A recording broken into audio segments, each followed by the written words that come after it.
Hello everyone, my name's Doug. So I wanted to create a podcast, and what it's really going to be is me choosing several quotes of my own, maybe about 5, and 5 quotes from other people that inspire me, are authors, podcasters that have said something that resonated with me, and it's going to be me explaining what that means to me in depth. So this is something I've wanted to do for a while, and I'm doing it as much, I'm really probably doing it more for you guys to help you out, but I think it's also helpful for me. And there's going to be a whole bunch of quotes we go through, and like life, it's like an hourglass with sand. Is you can only have one grain of sand pass through that narrow part of the hourglass at a time. So we're going to have to take this piece by piece. I'm going to be as concise as I can, and things I listen to that I find to be interesting, they are very packed full, very, very dense, and I'm going to tell you some of my influences right now. Jordan Peterson, hell of a man, helped me out a lot. And one thing he talks about a lot of different philosophers from the past, and he helps make sense to the common person in present day of what they were trying to say, because a lot of those guys were so smart and they were speaking different old English type stuff that I've had a hard time getting everything out of what they were saying, and Jordan Peterson has really helped me understand what they were trying to convey. One thing he always would say about Nietzsche is he would philosophize with a hammer. That's what Nietzsche said he would do. And what that means is that you take a whole lot of knowledge. Now there's knowledge, which is what you learn from books, and just studying, quiet studying, in desk type situation, not actually out in the world. And then there's experience. So knowledge plus experience equal wisdom. Well, what Nietzsche would do is he would cram so much wisdom, really knowledge and experience that added up into wisdom, into a small condensed nugget phrase that it was like he had compacted it down with a hammer. So he was philosophizing with a hammer. He'd taken really in-depth philosophical concepts and struggles that human beings have gone through, and his own life experiences, and he had just thought. He would think for hours and hours and hours, and he would try and just get it down into the smallest condensed statements that he could, and really resonate with people. So that's what I'm doing here. That's my intro on what I'm trying to do, and the quotes are going to reveal more of what my intent is. So one thing a good friend of mine always used to tell me is, whenever you're dealing with another person, look at their intent, look at what they're trying to do. So this takes into account mistakes or wrongs against you. So if somebody misled you, there was an accident that took place, if they didn't mean for it to happen on purpose, that's a whole lot different than if they meant for it to happen on purpose, right? So it's what I look for in people when I'm interacting with them, is what was this person really trying to do? Were they trying to help me out? Do they not have enough knowledge or wisdom? If they were advising me, telling me to take some of their advice or do a certain thing. So what I'm wholeheartedly just trying to convey to you with that is, my intent is to help you. I've thought a lot about what's the best way that I can help younger people, and to me, it's probably, I would say, it's got to be the most valuable thing I can do in my life. I mean, I'll talk to anybody who will listen. My favorite thing to do is to learn. My second favorite thing to do is to teach. So a lot of older people don't listen to me as much, probably because I'm 40, so I'm kind of in the middle here. Is that what I was saying earlier? I just didn't want to just help young people. I feel like I can identify with that struggle more because I've been through it. I was a young man, still am a young man, but I know what I needed when I was younger that would have made things easier for me. And I want to provide that to you. So that's probably the best group of people I could probably help. And so the first quote I have here is "Be the person you needed when you were younger" by Alicia Siddiqui. And I'll always do my very best to credit people. I research the source of where I found things, and if it's my own, I'll tell you it's my own. A lot of times I just come up with things and I don't know if it's something that I concocted, that I derived from somebody else. Or sometimes I feel like I come up with the same things some really smart guys that I read about came up with. I'm like, hey, like he said that, I already thought about that years ago. So I guess that helps me realize I'm a pretty smart guy, which you should like yourself. I do like myself a lot, and we're going to talk about self-love a lot. I think a lot of people are pretty good people and they might not even realize it. I'm a really good dude. I really do like myself a lot. I know myself very well. I've had 40 years to get to know myself. So that's one reason I want to do what I'm doing here. I think I'm a pretty wise fellow and I genuinely want to help people. So what I'm trying to do is I'm trying to be the person that I needed when I was younger. So I think about being that 14, 16-year-old guy, 18 years old at those certain points in my life. And I had people who tried.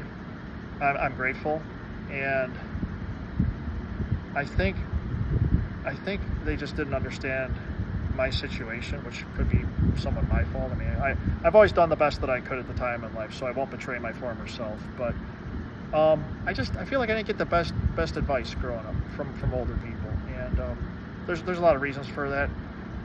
And a different generation. It was a lot of baby boomers were advising me, and I was a millennial, and times had shifted and changed a lot. There was a lot of technology that millennials were dealing with. The world had changed in a lot of ways, and I think maybe I don't like doing the whole generational thing because I don't like dividing people like that. But it's I more so got it that baby boomers seem to be doing that towards us millennials. And your millennials were boomers, and they thought about us a certain way, and that'll come into some of our talks here. So it's kind of cool being 40. Like they say that a man, when you look at him, you can tell looking at a man when he's 40 what he looked like when he was a young boy, but then you can also tell what he'll look like as an old man. So, I don't consider this by any means the halfway point, but it is cool to appreciate youth and see young 20-year-old people just getting started in their career. And I remember that. And then, retirement years, we'll talk about retirement later.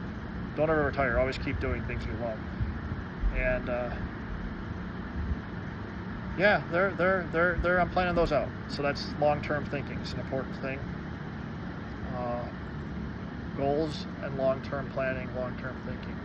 So I think we hammered that one away. I'm trying to do it maybe about 3 minutes on each one. I just sometimes I get these really good quotes, and I wonder if people that I say them to are really getting what I mean when I say it to them. Or maybe they very well may be getting a greater depth to it than I do, and that's where me loving learning. It's like, hey, tell me, maybe you see something in that I have not gotten to yet. I'm a very analytical person, so be the person you needed when you were younger. Just what kind of person. I had my grandpa. I'm going to talk about him a lot. He died when I was 16. Chicago firefighter for 38 years. World War II vet. He was a Marine. 0311 infantry rifleman, frontline guy with a shotgun on the islands in the Pacific. And one grain at a time through that hourglass. There's a whole lot to be said about Grandpa. I could talk about him for hours upon hours. But the guy really loved me. And love is going to be a huge topic that we talk about here. It's gonna be some big quotes later on. But I think we'll move on. And that's what I'm trying to do is be that person, be that guy that I needed when I was younger for you guys. So the other one here, this is not one of mine. It's what would my 76-year-old self tell myself to do. So I actually was thinking today is why am I thinking what would a 76-year-old Doug say? Because the 40-year-old Doug is a pretty smart guy too, so I can listen to him. But it kind of helps too. Like my grandpa was 76 years old when he died, and it kind of helps you realize there is going to be a tomorrow. Like, you're going to wake up and there's going to be a tomorrow. Like most, until the one time it's not. But we got a long ways to go, and it's like what you do today can improve all your tomorrows. It's always constant improvement and trying to make your future self better.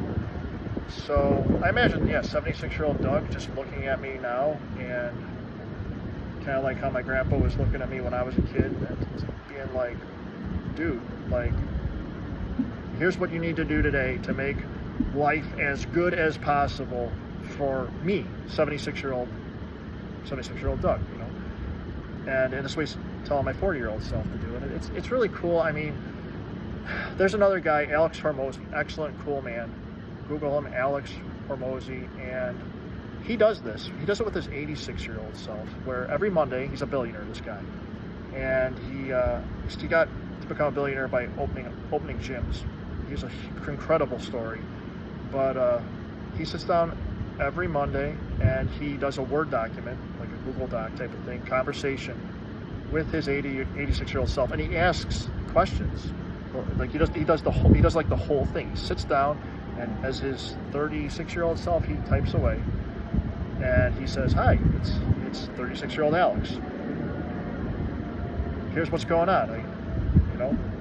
I got this new guy who wants to be my partner, and I'm considering, and what do you think about this? Here's what he's like." And then he jumps into his 86-year-old self. He plays that part, and he starts typing, "Well, you remember when you were younger, and that guy was similar to the guy you're talking about." Like he'll just jump between roles, and he'll and what's cool is like why he said he doesn't really like going to therapy himself is that when he's talking to that 76-year-old version of himself, that guy has 86 for him, complete context of his whole life. Like, if you sit down with a therapist, you have to try to explain to them your whole history, like other people's mindsets and behaviors and temperaments and the whole thing. You're trying to explain the other people that you're dealing with and the situations that you're in. And that can be difficult because it's a lot of information to convey, and I'll randomly just come up with quotes along the way because I have so many in my head. But there's a quote where there were these people that knew this guy really well. This guy died, and he had his friends and his family around him, around his body, and he died, and at the funeral, and they looked at him and they said, "Here lies John. We barely knew him, and he barely knew himself." Like, it's like I've had that feeling where there's been people I've known for a very long time, and they behave in a certain way, and I was like, I feel like I don't even know you. So, there's always life is a process of self-discovery, right? And I like to think I know myself. I know myself pretty well. I do a lot of introspection, and not to a fault, but just trying to understand, the depths of Doug Krakow's character and all that, and so I think that's a pretty good amount on what would my 76-year-old self tell myself to do, and then do that because he's watching, and he wants you to make him proud. He's like grandpa. He's like, if you want to make a human being tough, this comes from my friend Alex Hormozy, famous guy. You don't know me yet, Alex. Hopefully someday we meet. But he said that, one minute. Okay, sorry. So if you want to make a human being tough, what would you put them through? Probably wouldn't be a really chill life.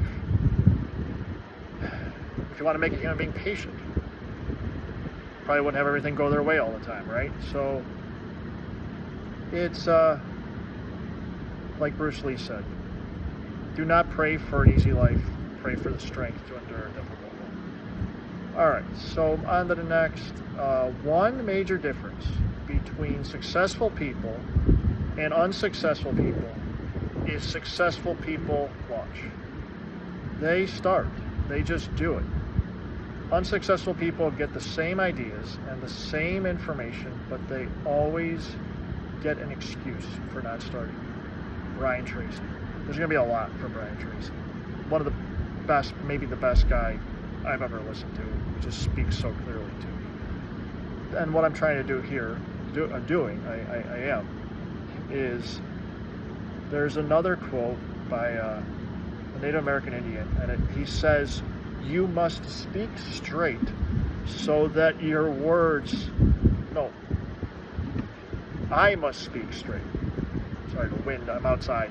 I love nature, so this is a perfect setting to be doing my first podcast, but I must speak straight so that my words may go like sunshine into your heart.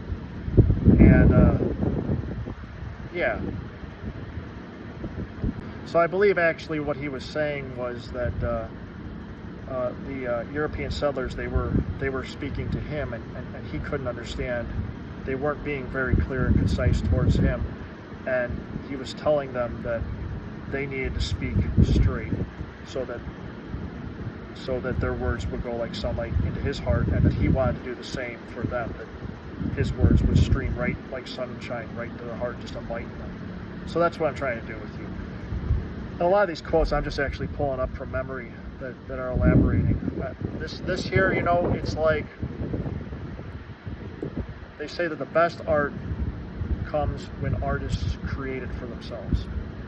So really, like I was saying earlier, most of it is I want to help you guys, but it's good for me to be doing this too, and I'm creating it for myself. It's like the guys who made the Looney Tunes cartoons. Originally, what they were doing is they were just making it for themselves. They were just these grown men who were having fun drawing cartoons, doing goofy things, and throwing some opera music in there and all. And they just put them out, and it turned out kids liked them, and look, they're away. Now we all know who Bugs Bunny is. But the quote here, the one major difference between successful people and unsuccessful people is successful people launch.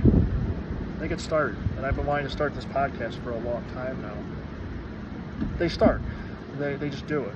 David Goggins would just do it, And unsuccessful people, they get the same ideas and same information, but they always have an excuse for not starting. And more of what Brian Tracy says is that successful people, they get in the habit of doing the things that they don't want to do. Unsuccessful people, they have the thought of, hey, I should do this, it would help me be successful, and they experience the what we all have, I have to do this, it's not going to be fun. Successful people have the same feeling. Successful and unsuccessful people both have those feelings of not wanting to do the boring, difficult, tough, tiring, stressful, I hate the word stressful, thing. It's just that successful people just go ahead and they just do it. They don't let those feelings stop them. And oh man, there's so much we're going to go into with that, on why that's actually a good thing. Do you really want everything to be easy? You don't.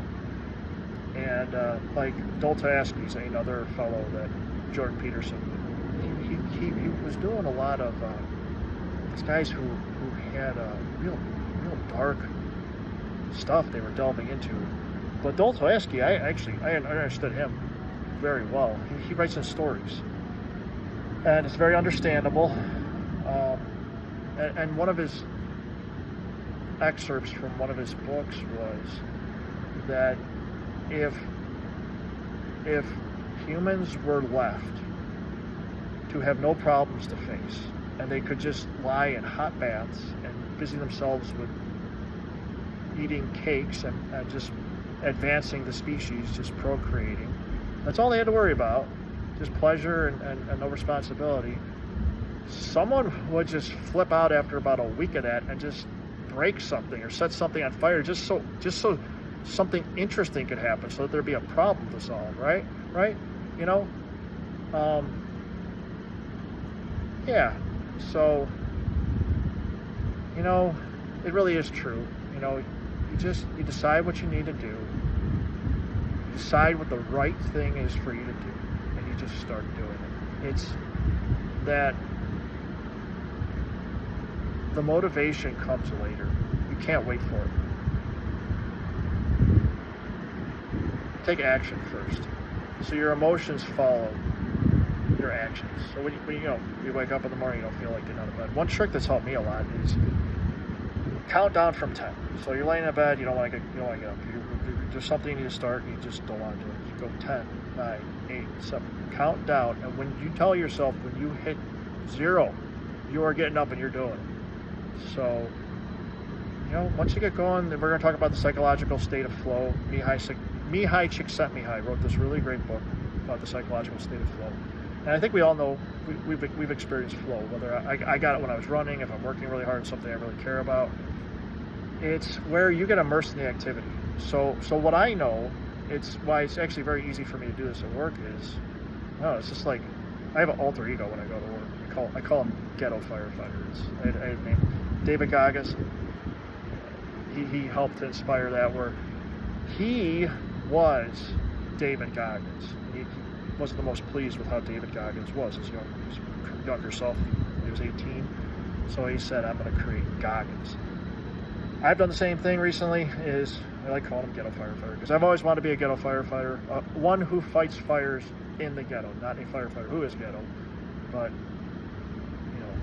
in rough areas. And it's a term of respect. There's a book called Ghetto Firefighter. If you call the guy a ghetto firefighter, it's another one. I will try not to swear much in this podcast, but Raggedy, ASSED, Marines. Raggedy, ASSED, Marine, is a Marine who's been in the field. They come back and their uniform's all dirty and holes and gunshot wounds in it and all that. Winter soldier, same thing. That was a soldier who went through the hardest part of the war, winter time, temperature was terrible, and stayed and fought. Stayed at the fort and fought through the winter. And wasn't just there for the summer, the good times, So there we go. The hardest part of any important task is getting started on it in the first place. Once you actually begin work at a valuable task, you seem to be naturally motivated to continue. Brian Tracy. So I have a lot of quotes saved up here. Mostly they're from books that I read, podcasts. My grandma, she was a librarian. I always tell this story. And she knew I didn't have a whole lot of really good male role models growing up. And my grandpa, dad was okay at times. But she was always giving me books. And I really think what she was doing, I didn't realize this till after she died. So she was a librarian. And she got her master's degree in library science in the 30s,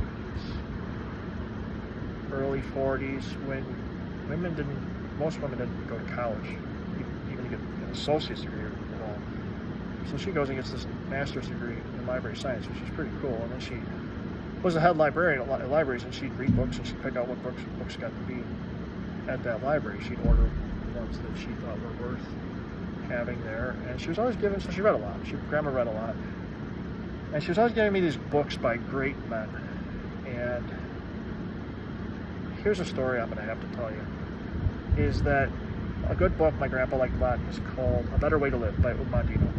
And there is a story in that book where there's this guy, and he has a family, he's a salesman, and he hits a rough spot in his career. He's not making really good sales, and he walks home every night, and he hasn't made a sale, no money, and on the way home there so happens to be a bar. So one day, it's like a week or so in a row of no sales, he walks past this bar, and he's like, you know what, this has been a bad week. He's like, I'm just gonna go have a drink, I deserve it. Goes in, has a drink, that starts becoming a daily thing. Every time he walks home and he hasn't made a sale, he's like, yeah, good. It doesn't just stay at one drink. Now it starts escalating. Turns into a problem.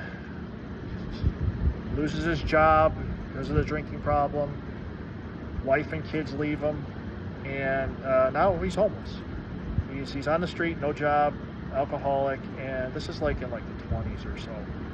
And he walks past the pawn shop, and he sees a gun in there.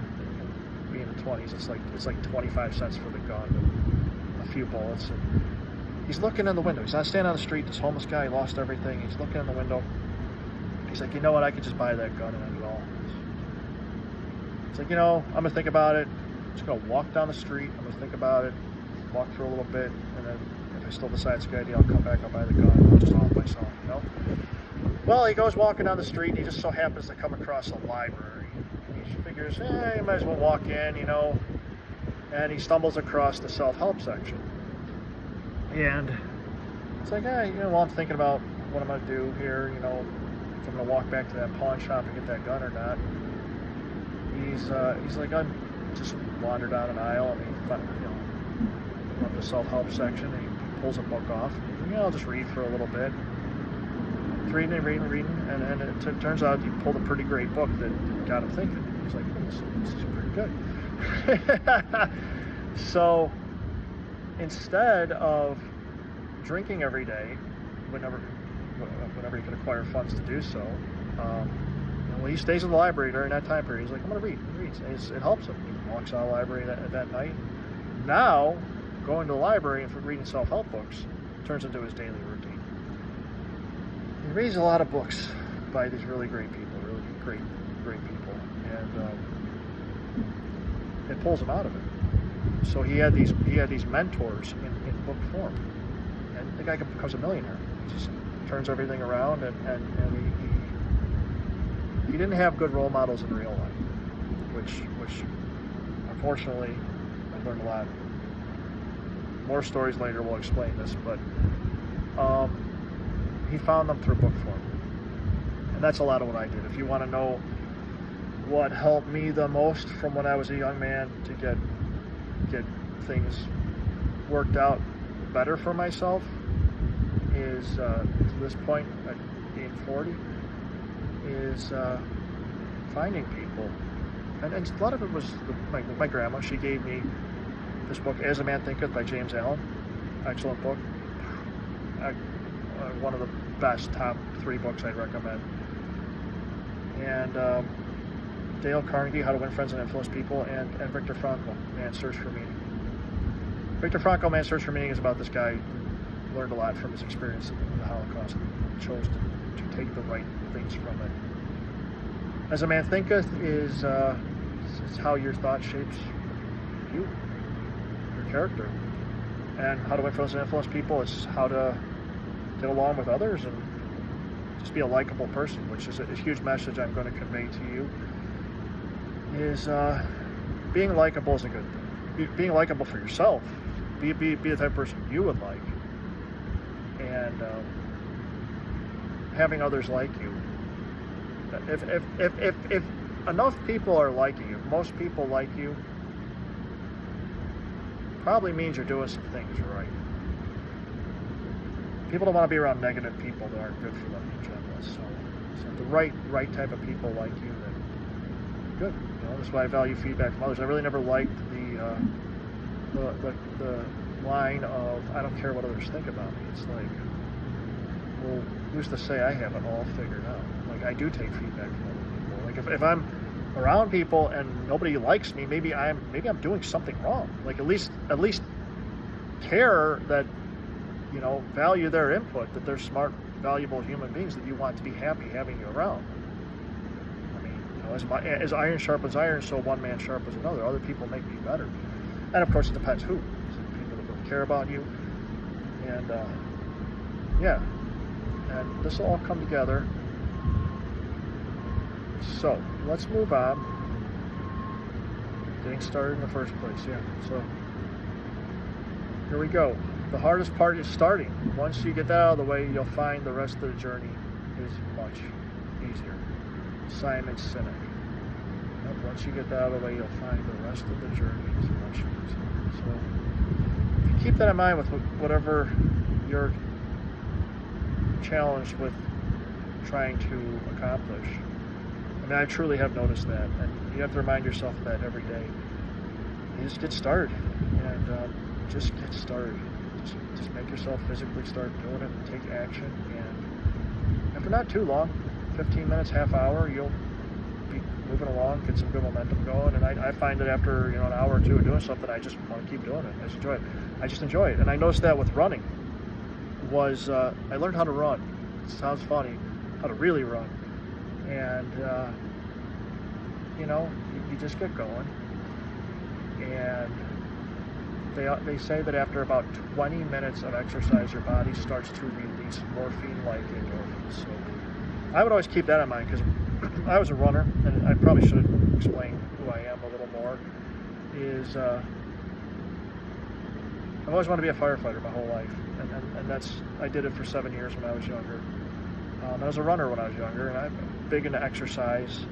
Right now, I'm a paramedic in an emergency department, and I'm a physical therapist assistant at a hospital, both in hospitals. And it's just it always seemed like if I kept that in mind after about 20 minutes running, it got quite a bit easier. I don't know if it was just psychological or the endorphins actually hitting, but you just wanted to achieve it. After you got over halfway done, you're like, I'm finishing this thing up. So, just get going on it. Just get started. Now, do not wait. The time will never be just right. Start where you stand and work whatever tools you may have at your command. And better tools will be found as you go along. Napoleon Hill. So, another one. This is a very, very take action heavy type of set of quotes. I was trying to put them all together, like certain styles of quotes, and I decided not to go that route and just to have it be kind of an eclectic. It just seems to work. They complement each other. So I think that's a really important one, because I think people do wait until things are just right. And one of the Transformers movies, the kid that Shia LaBeouf, right? The kid that Optimus Prime was trying to get to help him fight the aliens was not really wanting to do it. And Optimus Prime did say to him, he's like, your time of calling, like when you need to take action, it rarely comes at the moment of your choosing. It's not like, it's usually an inconvenient time. So, when you're afraid to jump, that is exactly when you must jump. Otherwise, you'll stay stuck for your whole life. And that's another quote that it's from a movie. We'll hit that later on. And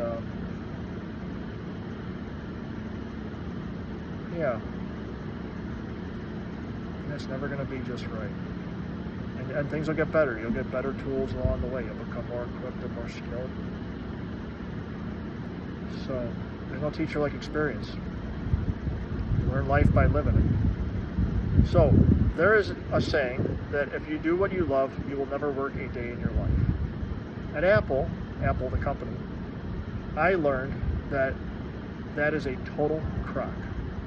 Rather, when you find a job you are passionate about, you will work hard, but you won't mind doing so. You will work harder than you ever thought possible, but the tools will feel light in your hands. Tim Cook, CEO of Apple. So, I like that one, because I have had jobs, and I do have jobs that I love now. Through your work, you passionately love the world. So, you'll work, but it'll be something you want to do. And we're going to get into purposeful suffering, why that's a good thing. And, you'll work hard. Working hard is good for you. But you won't mind doing it. You'll want to. And you'll work harder than you ever thought possible, because you'll have purpose and you'll have meaning in it. There'll be a reason for it. There'll be nothing you would rather be doing. But the tools will feel light in your hands. It'll be easy to keep going once you have that purpose and that motivation. Your why for doing it. I'm huge into having a why in life. like Viktor Frankl said, is the meaning of life is to create your own meaning. So my meaning is helping you guys, and it's love. It's what it is. It's what my grandpa was like. I could tell that guy truly loved me. That's one thing. And Viktor Frankl, his whole message was love was the most powerful, important things in the world. So we'll get into love in the next podcast. Let's see on here is that this other fellow I like a lot, Chris Williamson, has a podcast called Modern Wisdom. So good. And perfectionism is procrastination masquerading as quality control. So when you're trying to get things just perfect, you're going to keep procrastinating on it, and that perfectionism, what it really is it's procrastination that is you're trying to come across. It's like fake quality control. It's like, oh, I just want it to be perfect. I just want the quality to be right. It's like, no. You're just procrastinating. So that's it's one reason I've been putting off this podcast for a while. Is I kept wanting to get it just right, and I realized it wasn't perfectionism after a while. It was just procrastination. Here. Now here's what I'm going to do. I'm going to do a story at the end, so it's going to be longer. And the common denominator of success. Herbert Gray, a businessman, conducted a long-term study searching for what he called the common denominator of success. After 11 years, he finally concluded that the common denominator of success was that successful people make a habit of doing things that unsuccessful people don't like to do. And what were these things? It turns out that the things successful people don't like to do are the same things failures don't like to do either, but successful people do them anyways because they know that is the price they will have to pay if they want to enjoy greater success and rewards in the future. Brian Tracy. All right, everyone. So this is the end of podcast 1. I'll be putting one of these out once a week. And they'll be about a half hour long. And thank you for listening. Have a good night.